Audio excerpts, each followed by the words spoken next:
o 5G? Nada mais é o nome para a quinta geração de internet banda larga. A internet, então, nos nossos celulares, nossos dispositivos mobile, elas funcionam com base em espectro. Então, são ondas eletromagnéticas, etc., tal, que estão trafegando no espectro e que, por base nisso, com base em frequência, elas conseguem transmitir sinais que permitem o acesso à internet. É diferente da banda larga de conectividade do cabo, tudo, mas trazem, enfim, essa capacidade gigantesca de eu estar em qualquer lugar, sem necessidade de um cabo ou de uma antena, mas com meu celular conectado para algum lugar em que vai pegar o sinal. O 5G, a diferença dele para o 4G em velocidade, talvez ela nem seja tão sentida para a gente. A diferença maior, que a gente sentiu muito, a diferença foi do 3G para o 4G, né? Mas no 5G tem uma diferença gigantesca na amplitude do sinal e na eficiência.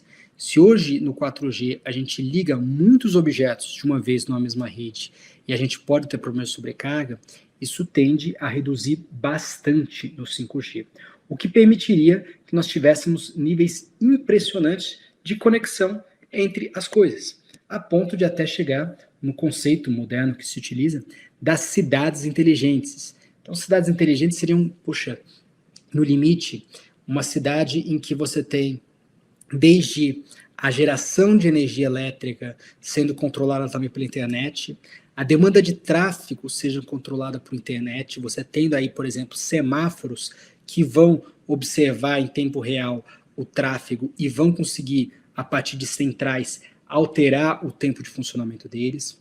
Você vai ter carros ligados à internet, você tem transporte público ligado à internet, e você pode ter até postos de gasolina que vão estar também facilitados por meio da conexão à internet. A quantidade de objetos que você consegue pensar em conexão é gigantesca, é enorme. Se a gente ficar falando aqui, a gente vai conseguir pensar muito além das nossas casas, mas num conceito que pode mudar para sempre a visão que a gente tem da cidade. Mas para isso funcionar, a gente precisa pensar em como fazer com que isso tenha harmonia e não possa virar uma bagunça. Gente, quanto mais coisas conectadas, imagina essa situação como vai ser. E a gente está falando de uma tecnologia que é muito difícil regular e que tem aspectos de regulação muito interessantes, né? Eu sempre gosto de falar para meus alunos dessa teoria de um professor americano chamado Lawrence Lessig, que ele diz o seguinte, que a nossa visão de regulação, talvez, não é só a lei que a gente tem que pensar. A gente tem que pensar em outras forças que estão aí fazendo com que a gente molde nosso comportamento. O mercado é uma delas. Você ter ou não ter dinheiro para alguma coisa vai moldar o seu comportamento. As regras sociais também, a maneira como as pessoas se comportam em determinada comunidade, o que você acha certo ou errado, moralmente falando, por exemplo, são questões que inibem seu comportamento. Assim como o código. O código nada mais é do que o jeito que as coisas são. Quando a gente pensa numa porta fechada que eu não consigo abrir, aquilo está de alguma forma inibindo meu comportamento. Eu estou batendo na porta e não consigo passar disso. Mas a internet, ela traz uma visão muito diferente disso. Porque a internet traz uma plasticidade tão grande que o código ele pode ser utilizado para ser manipulado e direcionar um comportamento específico, num espaço em que a gente não está falando só de um meio qualquer, como a gente pensa numa televisão, num rádio, etc., em que a nossa relação com a mídia tradicional ela era muito mais unilateral. Na tecnologia, nós não somos somente usuários, nós não somos somente receptores, nós também produzimos, nós também participamos. Por isso que o nome mais correto você falar hoje que é uma pessoa que é um usuária de mídia digital, audiência, não é.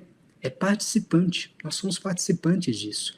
E se nós quisermos continuar participantes disso no mundo de IoT, a gente precisa entender qual vai ser a relação e os direitos que nós vamos ter em relação a nossos dados, a nossa autonomia. Muita gente fala, num palavrão difícil, juridiquês, autonomia informacional.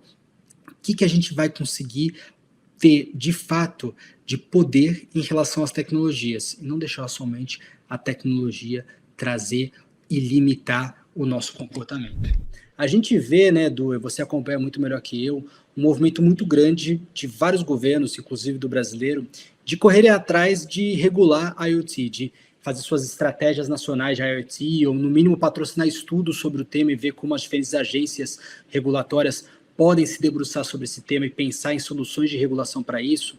O que você acha que está por trás desse movimento regulatório? Porque o Estado é um agente interessado, né? Ele tem um interesse. Qual você acha que é o interesse do Estado em falar, vou regular isso daqui, ou pelo menos vou observar isso daqui que está acontecendo? Boa.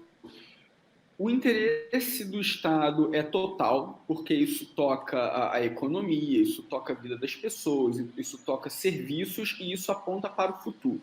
Então, o interesse do Estado é total, mas, ao mesmo tempo, o próprio Estado tem as suas limitações intrínsecas também e vai ter que conjugar os interesses que tem à luz das próprias limitações, que são limitações diferentes do mundo corporativo, né? Então, eu acho que a gente pode dar um passo atrás para a gente entender o que o IoT traz, né? E você trouxe isso na sua explanação. O passo atrás que eu quero dar faz parte de uma contextualização, para a gente entender do que aconteceu no passado e poder prever um pouquinho do futuro. Antes da gente ter o Marco Civil da internet, o Marco Civil fez parte de um exercício de imaginação, fez parte da gente sentir que a gente tinha um problema no Brasil em que donos de blogs estavam sendo processados por conteúdo gerado por terceiros, inclusive na esfera criminal, e a gente não tinha um marco civil ainda. Então fez parte de um exercício até bem embrionário na época. E nessa época se falava que a internet não deveria ser regulada. E você trouxe esse ponto na sua pergunta, né? A regulação não da IoT. Então, meu passo atrás vai nesse sentido. Na época, diziam que a internet não deveria e nem poderia ser regulada, como se fosse algo abstrato. E hoje, com o Marco Civil, a gente vê que é possível regular a internet. Diziam que privacidade é muito difícil de regular. Hoje a gente tem a LGPD, que traz uma camada regulatória robusta, e a mesma coisa com inteligência artificial. Dá para regular. Não é fácil regular, porque são fenômenos transversais. São fenômenos que tocam várias áreas. Então, não é simples e é muito difícil a gente chegar em uma regulação adequada, porque você sabe tão bem quanto eu que uma regulação, ela, em primeiro lugar, ela chega atrasada em comparação com a inovação tecnológica. O direito é muito moroso. A regulação, para ser atendida, tem que atender a uma série de lobbies, a forças de diversos agentes. Então, por essência, a regulação sempre chega atrasada. E o avanço tecnológico, ele sempre vai chegar primeiro. Então, essa é a primeira coisa. Então, dá para regular.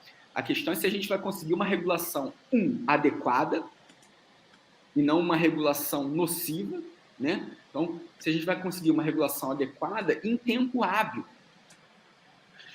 E eu acho que o Brasil, Pedro, ele teve um pioneirismo muito importante em algumas regulações. Teve um pioneirismo importante no Marco Civil da internet, que catalisou uma série de stakeholders. Foi a primeira regulação global de internet no mundo.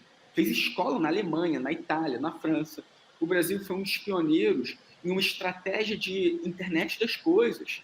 Teve plano estratégico de IoT, que você mencionou, a gente tem um decreto de internet das coisas e um estudo de internet das coisas que fez questão de enxergar verticais. Então, o plano de IoT quis estudar a fundo as idiosincrasias brasileiras na área rural, os impactos na área de smart cities, de cidade inteligente, na área da saúde e na área de indústria 4.0. Olha que interessante! A gente já tem um caminho das pedras ali, um roadmap para uma aplicação estratégica da IoT, que pode ser uma visão de Estado, mas junto com as empresas que estão desenvolvendo essa tecnologia, já aplicada setorialmente.